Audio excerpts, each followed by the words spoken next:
Ladies and gentlemen, welcome to another edition of Point Counterpoint. Here's your host, Got Mark 76.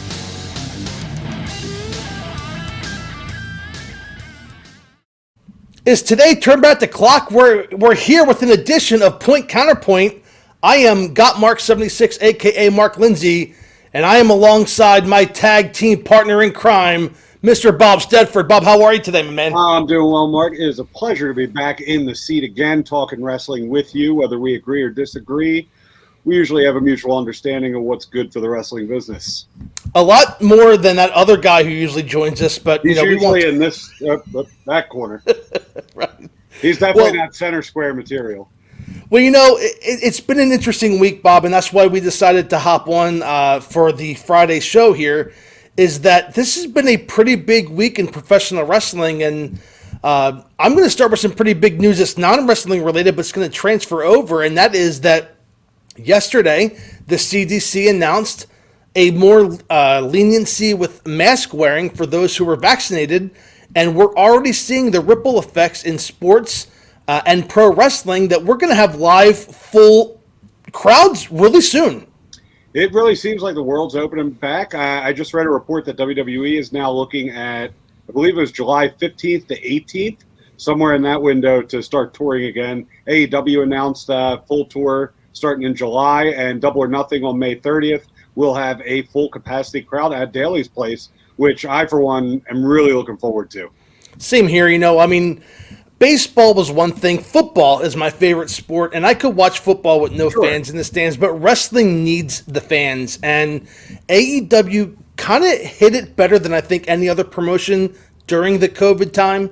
But with that said, I'm looking forward now. I believe that the fans in attendance at Jacksonville will be required to wear masks, except for when they're eating and drinking. Sure. So they're being careful. They're doing the right thing. But I'm looking forward to it. And that pay-per-view has just now become a must-see after some of the recent news. It's a big news week, Bob. It is a big news week. But we seem to forget that AEW's been operational for about 2 years now, and the majority of it, unfortunately, has been without a crowd.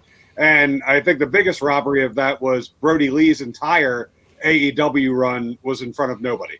Yeah. That really saddens me, because I think crowd really would have elevated any storyline he was involved in tremendously. Oh, I agree 100%. And let's stay with AEW. The other night over the top for a second here. No. Well, you're opening up your eyes. We had a little conversation off air that allergies are kicking your ass and mine. Yeah, I have to check these at the airport at this point.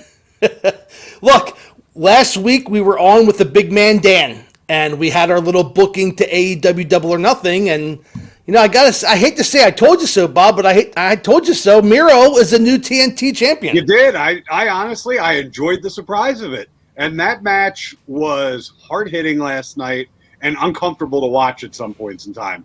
The Lope Suicida that Darby did, to where he just threw himself at full velocity at Rusev, at Miro on the outside of the ring and just bounced off him, and Miro just absorbed the entire hit. I must have watched the clip about 100 times. Well, one of the things I liked most about that match wasn't even a move. It was the moment that Darby knew he was in a fight for his title. He looks over at Sting, kind of looking like, I'm here. And that fist bump. Yep. And Sting. A little awkward, but it was great at the same time. It was awesome. It hit at home, because it's like, there was a part of me. Yes. There was a part of me that really thought, once they did that, Darby's going over.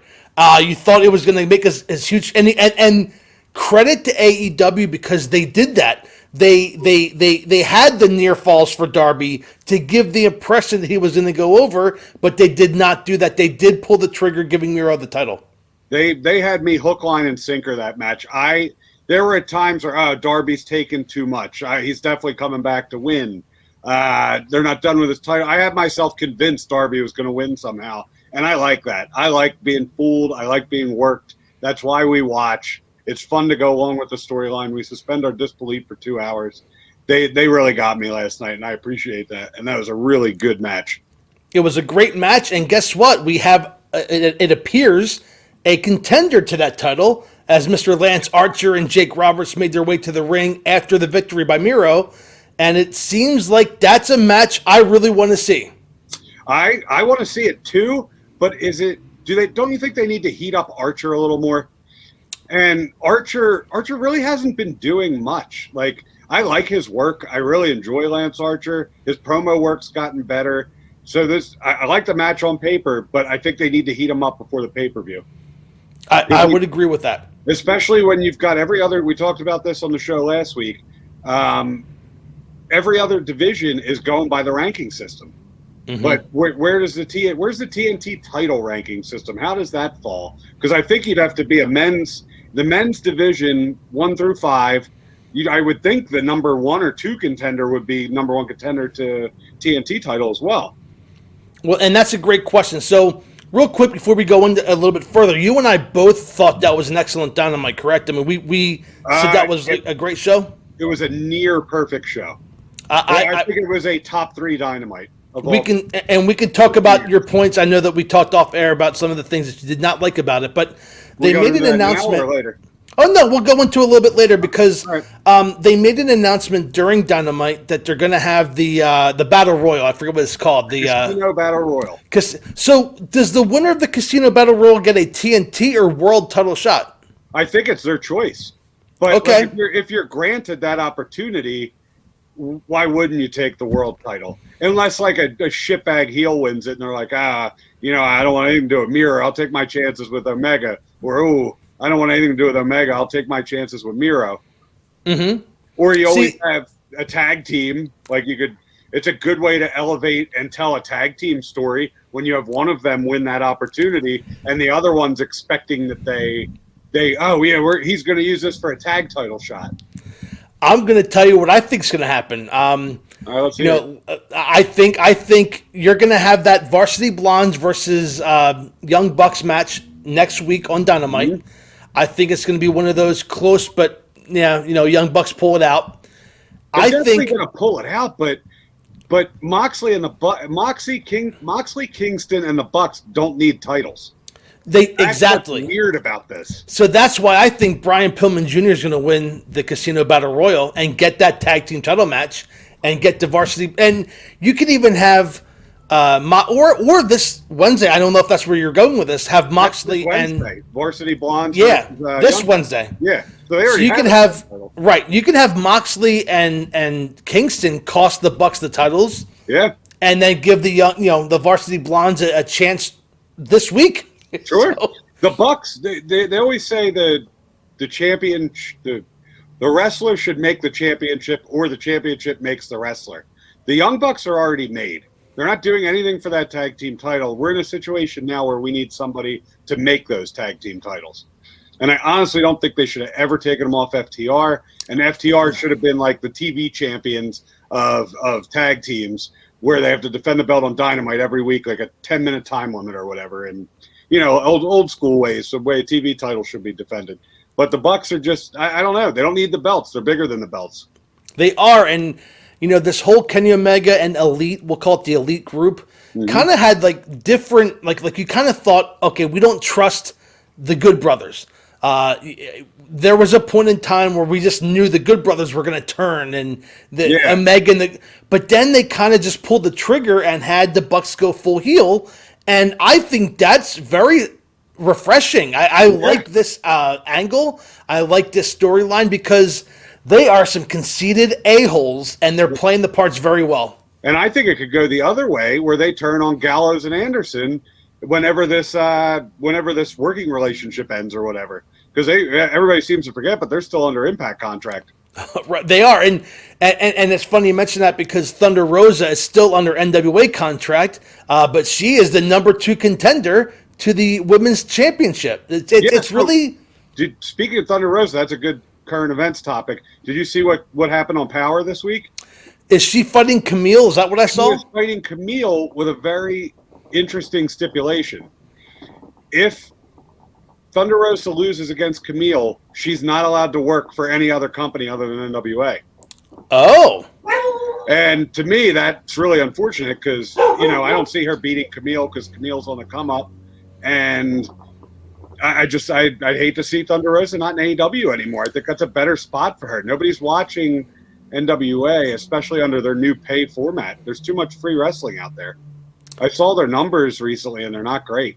No, that you're right, and that I just found that out now. So I could we see a masked female wrestler in AEW down the road? I don't know, like Lightning Elsa, The machine, yes, Thunder Machine. yes. Going back to the '80s, Dan would like that. So it was it was a momentous Dynamite. We saw the end of SCU, which I thought they could pull the trigger. All right, Give SCU the. Let me see if you have the same problem with this that I do. Okay. I loved everything about it. The match, the everything. So the only reason why I was so hooked on that match was because of I watched their YouTube shows. I watch Elevation, I watch Dark, and I watch BTE. They told more of the story for this on BTE. Shows. And like Christopher Daniels cut a hell of a promo, and yeah, I think it was Matt Jackson on BTE, like even threw shade at it, and it's like, oh, you're gonna they should put this on Dynamite. Right. Yeah, he was sitting in his chair. And why? Don't mock it. Do it. Right. He's the EVP. He could do that. Yeah. Like, how many things have you seen on the YouTube show? They're like, why isn't this character development on TV? Well, the whole Adam Page and Dark Order was happening on BTE. So, yeah. It happens on TV, and they forget to address it. Hey, even if you show a little snippet of BTE or something, you don't have to film another thing, and it promotes the other show, too. Yeah, true. Well, some people online had an issue that they pulled away from Daniels and Kazarian to have Moxley and Kingston attack the Elite's locker room, but I think that was an audible, one of two for the night. We can talk about the second one in a minute. Second one was more scary than the first. Yeah, I think Daniels was bleeding excessively, and even though AEW and TNT allow for blood, I think it was pretty bad. If you watch Daniels being pinned in that match, his head is in a pool of blood. Oh my when God! he's being pinned. Just pooling out of him, and it was, a little deep of a cut there. Yeah. Somebody went a little too deep or a little heavy on the aspirin. I don't know.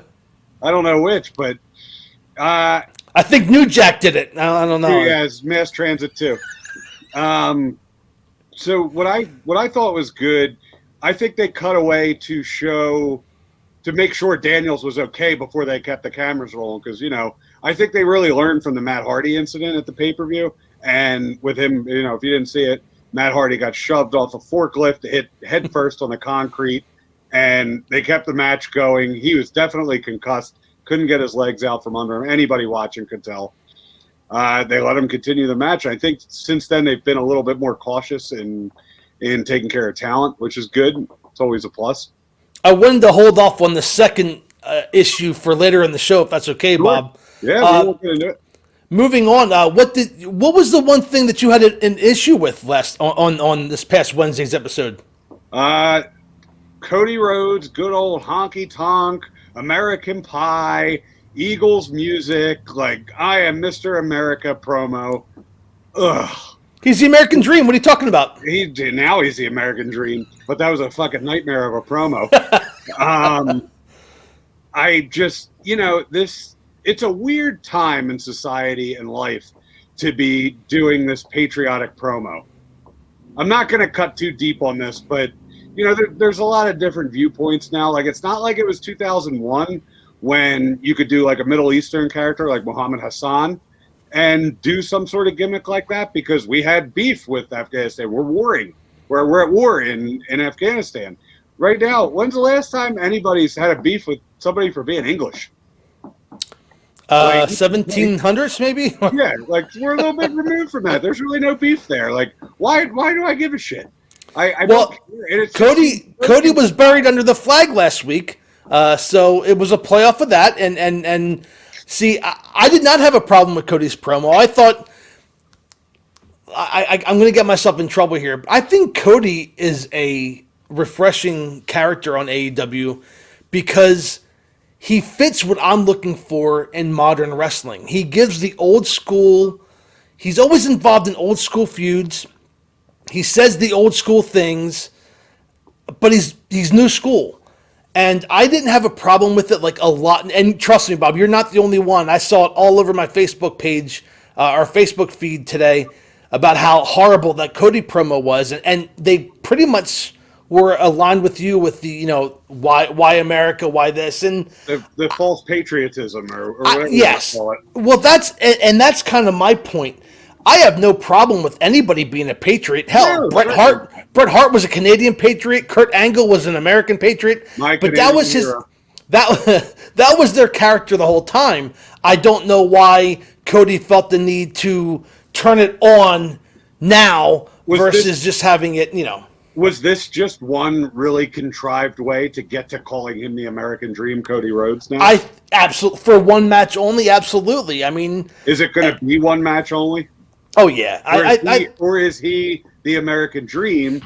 And then someday when he turns heel, he'll be the American Nightmare. Even though he said recently in an interview he will always be a babyface in AEW, but you never see yourself become a villain. So that's a bunch of crap.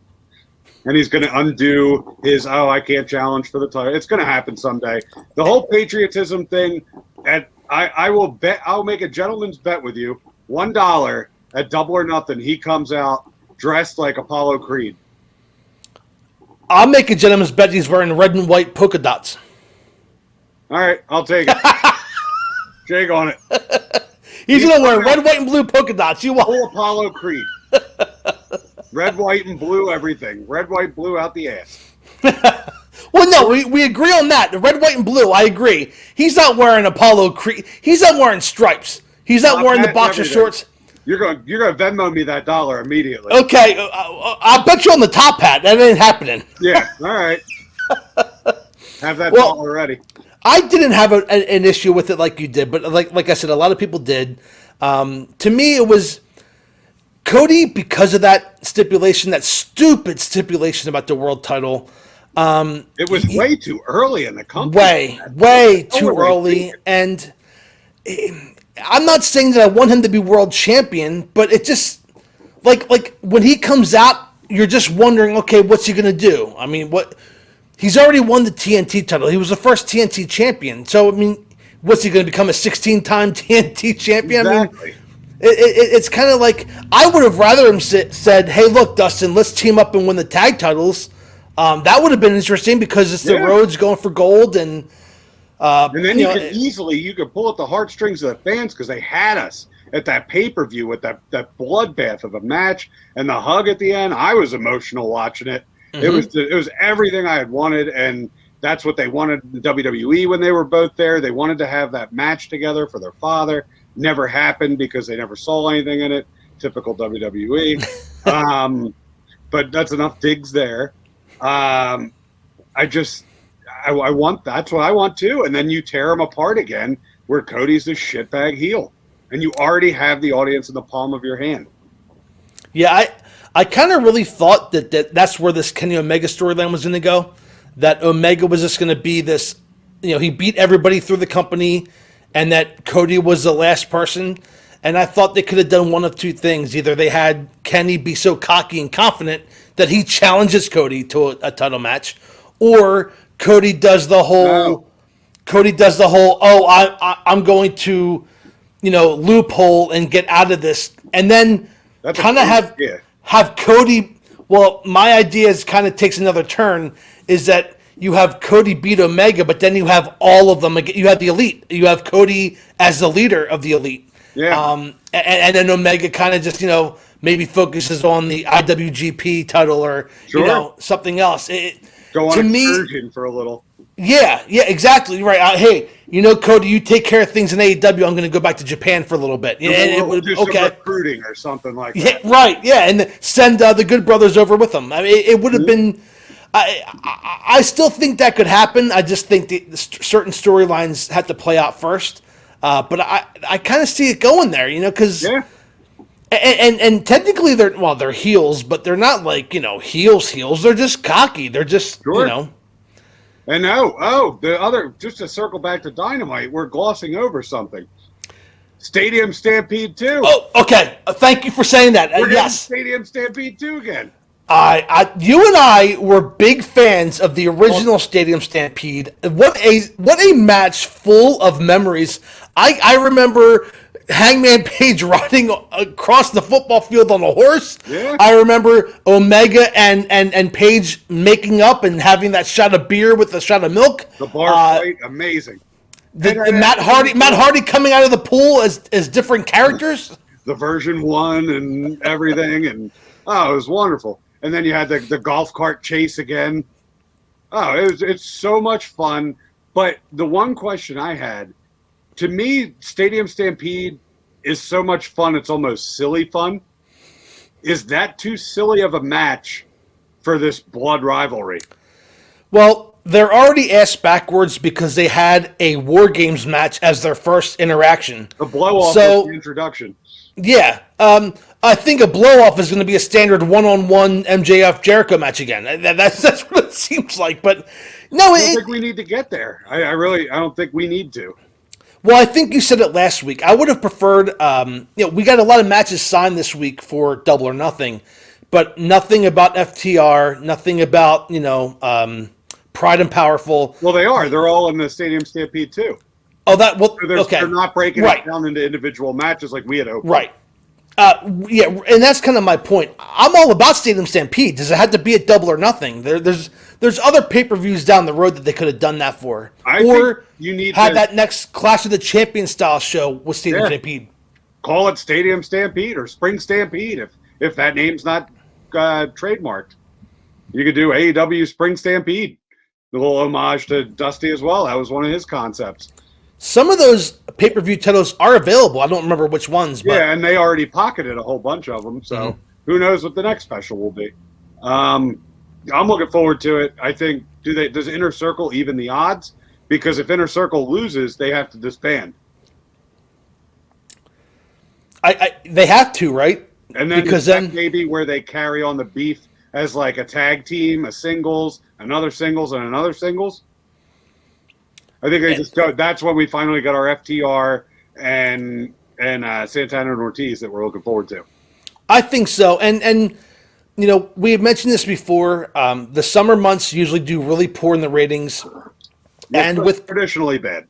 Yes, and with the COVID restrictions being lifted, it seems like this year a lot of people are probably not going to rush home to watch wrestling. So I think having a good feud centered around Dynamite week in and week out. And touring again, starting in July. Yes, I'm looking forward to it. I'm going in October. They're back in Philadelphia. Absolutely, I'm in.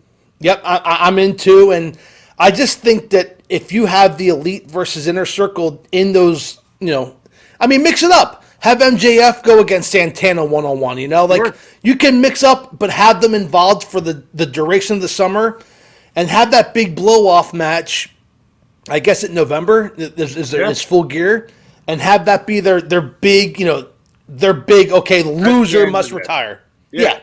Give us one more shot at Blood and Guts. Maybe circle back to it. Blood and Guts 2. Yeah, twice in 1 year. I'd be fine with it because it makes sense. It's not like in NXT, the calendar has struck November. Let's slap two teams together randomly in War Games. Or worse. Let's slap together let's make feuds matter 2 weeks before Hell in the Cell. It's like, there's no other way to settle this. It just started a week ago. Yeah. But is it time, we were just briefly touching on factions, is it time to introduce the trios titles that have been rumored? I hope so. That would be fantastic. It also there's solves lots your of talent problem with having too much talent and too little TV. Because you're featuring 6 people at that point in one match. And if you want to really clusterfuck things up, throw a third team in there and do a trios match. Well, that would be fun. A trios match would be fantastic. That would be great. Bob, we've kind of talked long enough about every other topipic except for one. I've been avoiding it. I've been trying to delay you as long as possible. I've succeeded for 24 minutes, and I'm not happy. I'm not happy, but it's okay. I don't have to be happy all the time. I can take my lumps. Last night, all kidding aside, a serious incident happened. Orange Cassidy was legit knocked out during his number one contenders match with Pac. He didn't look good at all in that match. From like a well, that's his character. That's his character, Bob. The character that you love is him not looking good. From a physical standpoint, I love me some OC. God damn, I should wear my OC shirt today. I like him. I think there's room for it on the show. Pro wrestling has to be a buffet. Do I think he belongs in a title hunt? I agree with you there. He does not. That's not his character. It's not just that. Doesn't give a shit about title. Bob, I'm sorry. It's you don't get off that easily. It's not just he doesn't deserve to be in a title opportunity. He's the number 1 ranked superstar. How? I don't know. I don't. Off of Elevation and Dark, he just picks up wins. He tries. I don't know. Well, all kidding aside, he legit got knocked out last night. And AEW, it was scary, but I'm going to bring positivity to it. AEW had to adjust on the fly. They went to commercial break. They did the live picture-in-picture, and enter Kenny Omega, who takes out Pac, and a double countout ensues. And now we have a the first triple threat match in AEW for the world title. I believe that is correct, yes. Everything's been a pretty good one-on-one story up until this point. And I'm not even sure that this is the final main event we're going to get. I really think, like, they have to plug somebody from Impact in, right? Maybe like, not this pay-per-view. Impact has gotten nothing on AEW TV except for their belt disrespected by it being around the waist of Michael Nakazawa and not Kenny Omega, who is the champion. Like, it's kind of like, why would Impact agree to this? I know they get good pay-per-view numbers, but their title's kind of being shit on another company's show. So I don't think you interject an Impact wrestler into any matches, but I would not be surprised if you have Impact show up at Double or Nothing. Like, enough is enough. Like, right. We're tired of this shit. Yeah. Look, Omega's going over. I think it's no secret that Cassidy's going to get pinned. Get him down to number 49 rankings. Let's just put it that way. So 2 things will be accomplished. Orange Cassidy will be the number 49th ranked contender. Thank God. And then Omega walks out champion. And then you can have Moose or Swan or anybody else from Impact come out and say, I want my title back. And just say my title. Jimmy Callahan in the picture. I hope not. I hope you're wrong, but I'm not a fan. I'm with you. I'm not a fan of his either, on a personal level or a professional level, I guess. But I wanted to give credit to AEW. They acted on the fly. From all reports that I read online were that the original finish was supposed to be a 20-minute draw, and that knockout happened about 10 minutes in. So you're talking halfway through the match, they had to improvise, and they did a great job. Oh, absolutely. AEW is getting better at some of those mistakes that they were making in the early going, and this kind of ties in. Yet. I'm not letting them off the hook. Oh no, not off the hook, but you got to give them props when they do it right. If that was last night's main event, I think we'd be having a different kind of conversation right now, because they would have had 10 extra minutes where they would have had to improv, and AEW and improv are not really a good thing. Well, that's a good point too. So I go back to the exploding barbed wire. I go back to just last week, the end of Blood and Guts, the terrible camera angles that were shown to us at home, where the commentators went along with what the live crowd would have seen. Yeah, and speaking of terrible camera angles, last night when the champagne bath happened during the Pinnacle and Inner Circle, Jericho could be seen pulling up in the truck. Jericho was seen. They've got to tighten up their camera work a little bit. Like, you can tell the weeks where it's taped because everything is super crisp. Yeah. But are they live now? Like 100% live? They were live last week. They were live last night, and then they're going to be live this week coming up. Okay, so I guess they're back to a live schedule, which is great. And I'm left with one question for Double or Nothing weekend. There's a Friday Night Dynamite. Is that an extra Dynamite that week, or is that like NBA playoffs pushing it to Friday? I would bet on the latter, that it's the NBA playoffs and that they're going to have a Friday Night Dynamite, which to me is phenomenal because I don't go out anyway. So and I don't go out either. I'll be texting you on a Friday night. Well, all dressed up, no place to go. we didn't mention that the very first match of the show was a phenomenal match too. As The way John they Moxley, started it off was fantastic. yeah, We had John Moxley, cold new open theme song, screen, everything. Born to be Wild. That was awesome. No, it was a Wild Thing. Wild Yeah, Thing. I knew I was there somewhere in the wild. yeah. Phenomenal match. Great show of respect at the end. That was probably one of my favorite Moxley matches since he came to AEW. It was tight. It was snug. It made sense. Like it was the only match that obeyed the rules. Excalibur did a great job setting it up to say like this match is going to be under New Japan rules. There's a 20 count on the outside. And what did Moxley do? Rolled in, rolled back out. Like it seems small, but it's that kind of stuff. Like and later in the show, like nobody has respect for the referees. The refs aren't enforcing the 10 count on the outside. AEW could have a 10-minute count on the outside for all I know. Nothing. Every match spills to the outside with no repercussion. But it was glaring to me when Moxley rolled back in. I was like, oh yeah, there is a time limit. So, do you think they're going to pull the trigger for the Varsity Blondes? Because bringing it back to Moxley and Kingston are hell bent on the Young Bucks, and as you pointed out, and I agree 100%, they don't need the tag team titles for those two teams. Do they pull the trigger with the Varsity Blondes this week? Now, see why I say no is because if you're going to take the titles off the Bucks, it would have been with SCU to keep that story going a little longer. Like, hey, next match we lose, we're done as a tag team, and you could keep that story going. And with the tag titles, it becomes that much more interesting. And you could put them in there with these young upstarts that just that close every week. I don't see the point of putting them on the Varsity Blondes yet, unless it's like a big underdog sneaky thing, like. They maybe get 10% offense in the match and squeak one out. But I don't see it happening. I think they're going to take the tag titles to make that match bigger at the pay-per-view with Kingston and Moxley. That would make sense too. Yeah. But then I could also see Moxley and Kingston costing the Bucks the titles, and I think I'd be okay with that. If they decided to go that route, I would be okay with that. But there's also, too, the thing, they might pull the trigger on that because having titles change 2 weeks in a row, that's must-see TV every week. Like, I'm going to miss something if I don't tune in. A buddy of mine yesterday, we always get together on Wednesdays to watch. I was busy last night, couldn't have people over for it. He texted me, he's like, oh my God, what I missed last night? Because he didn't watch on his own. And I was like, yeah, you can't miss a week of it. New TNT title, good physicality, bloodbath last night, had a little bit of everything. Terrible. It was.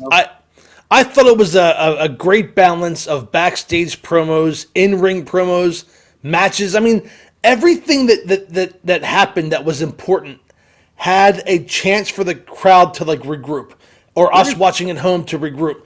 Great match with Yuji Nagata and Moxley. Then you had the Cody promo. Okay, you weren't a fan of it, but that was a break in the monotony. It was a break to get the fans recharged for the SCU Young Bucks, and it just seemed like everything was. I want to say it was like a perfect fit, and like you said, it was must see. It was the perfect buffet last night. It was, and I haven't witnessed must see TV since the days of CM Punk and John Cena on Raw. And the fact that NXT's not on, it does nothing but good for the wrestling business. And I don't understand why the NXT viewership hasn't followed to Tuesdays. It's a shame. It's a great program. Not quite as must-see TV for me as AEW, but I don't know. Just something about AEW is clicking. And I hope they pull good numbers for Miro and Darby and for that main event, because I want to see that match again. I was really impressed with that. I mean, the physicality, of course. We knew Darby was going to show off for Miro. What we didn't touch on about that match, just to kind of bring everything full circle and wrap up here. Did you see the AEW social media afterwards with that promo Darby cut in the ring? No. Darby cut a very impassioned babyface promo in that ring that made the TNT title. I hope they air it next week on television. So he pretty much, long story short, he starts talking about how everybody keeps asking, when's he going after the big one? When's he going after the big one?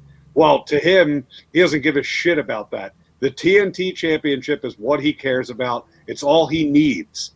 It's not even a want thing. Like, he stressed that word need. and he said he guarantees by God he'll be TNT champion again. So he's staying in the hunt for it. And that's a match I want to see again. I hope they play that promo next week because they always seem to put the juicy stuff on YouTube. Well, that's refreshing because I think a lot of the opportunities that AEW has, and the pollen's getting to me. I'm sorry, I'm choking here. I know.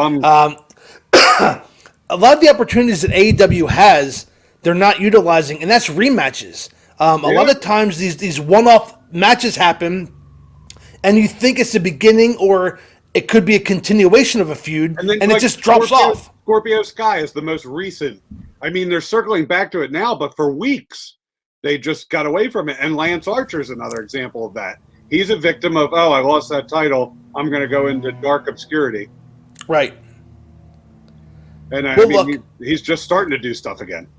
It's exciting times. We mentioned crowds are coming back, COVID restrictions, mask restrictions going by the wayside. We're inching closer to normalcy. AEW is putting out a great product. As you said, NXT is phenomenal. I haven't watched the last couple of weeks. I think the last time I watched NXT was their takeover show, whenever the last one was. It's been a while since I watched NXT. Hell of a main event. If you go back and watch two things on NXT this week, Kushida versus Santos Escobar for the Cruiserweight title, 2 out of 3 falls. Excellent technical wrestling. Everything made sense. Perfect match. That's my match of the week this week for WWE. Awesome. SmackDown hasn't aired yet. I don't imagine we'll be missing anything. So I feel their shows have been entertaining. Daniel Bryan's the rise of Cesaro. They're finally giving Cesaro the push he deserved. So who knows where that's going to go? But hopefully it leads to a Cesaro run. Yeah, and the other thing on NXT, Cameron Grimes' promo work has been phenomenal. And now Ted DiBiase is his ultimate foil. I love it. And it's got to end with DiBiase making a return to managing. Well, that would be awesome. He's got to have a client, and maybe it's this diamond mine that they keep teasing. It would make sense. Diamonds, dollars. Bring back that $1 million title with all those diamonds. I love it. Bob, you're the booker. Let's do it. And it should be that hot shot, that kid that they're so high on that looks like Brock Lesnar. What's his name? Oh. You know the guy I'm talking about. Yeah. Big husky boy, looks like Brock Lesnar. Supposedly he's a blue chipper. Let's see it. Let's not wait 2 years. Let's pull the trigger on something because we saw how quick Brock was and gone already. So, short window of time on those guys, and he's a dual sport athlete. Well, Bob, I think we covered a lot of news this week, and I'm excited because wrestling is coming back. AEW coming back to the full arenas in July. One of the arenas they're going to is the James L. Knight Center in Miami, which the old school Mark and me realizes that was a location of Clash of the Champions 2 Miami Mayhem. So for all you people watching at home, the James L. Knight Center making its return with AEW. But a huge week in wrestling. A great episode of Dynamite, a phenomenal episode of NXT, as you stated. It seems like we're getting back to normalcy, and wrestling is kind of trying to keep up. We're heating up right before the down season.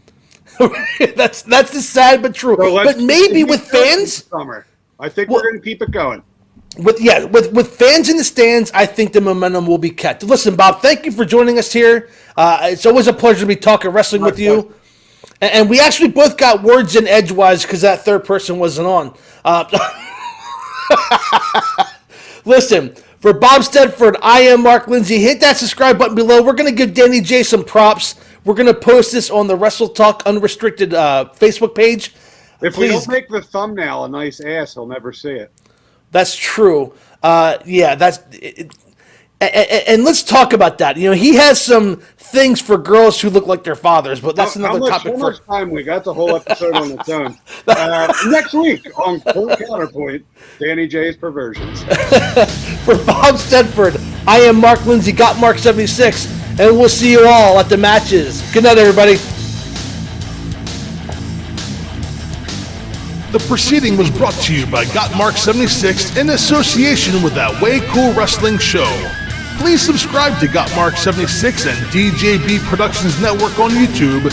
And until next time, we'll see you at the matches.